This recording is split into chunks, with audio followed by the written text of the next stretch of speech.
Katotohanan sa pagbubuntis ni Christine Reyes sa boyfriend nito na si Marco Gumabaw.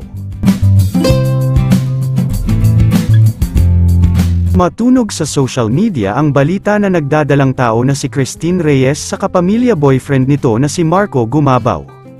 Matagal nang umamin ang dalawa na meron silang relasyon. Hindi naging hadlang ang edad ng actress upang umibig sa mas bata sa kanya.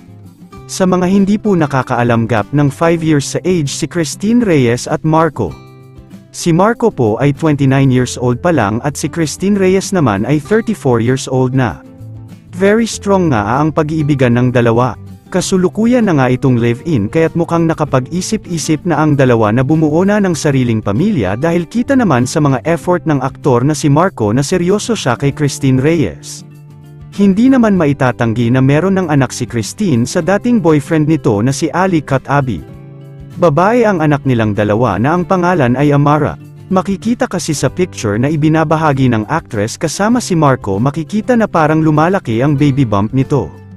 Bagamat sinabi na ni Aramina ang kapatid ni Christine Reyes na payag siyang makipag-live-in si Christine kay Marco dahil mabait naman raw na bata ito at happy siya na mahal niya ang kanyang kapatid na si Christine. Narito ang actual video ng pagpayag ng mommy ni Christine Reyes at Aramina sa pakikipagrelasyon ni Christine kay Marco Gumabaw. Ano rin, diba? Sad for me.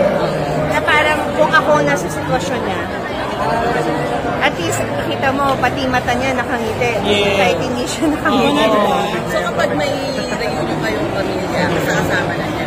Siguro, pero hindi pa niya napapakilala sa ibang kapatid ko si Marco. Oo, so ngayon, sa mami ko pa lang at sa akin. Yan. Ano sabi ni mami? Happy din si mami? Oo naman, mami. Mami, alika, happy ka ba? Happy yan! Happy ba si mami? Mami, happy ka na. Happy kayo, mami. Happy na. Finally, ano. Botong-boto na. Oo. Mas kilala na po ba sa inyo, si Marco? Ano ba early pa para magpakasal, di ba? Basta kung saan siya masaya. Pero nakilala niyo na po si Mark. Ano po masasabi niyo sa kanya? First impression. Basta mahalin na lang yung anak ko, okay na sa akin. Kaya lang, siyempre, pagbago, sweet pa. Hindi natin masabi. We cannot tell.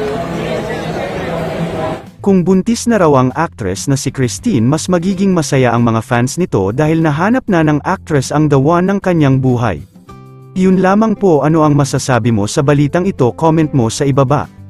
Huwag kakalimutan i-like ang video na ito. Maraming salamat po sa panunood.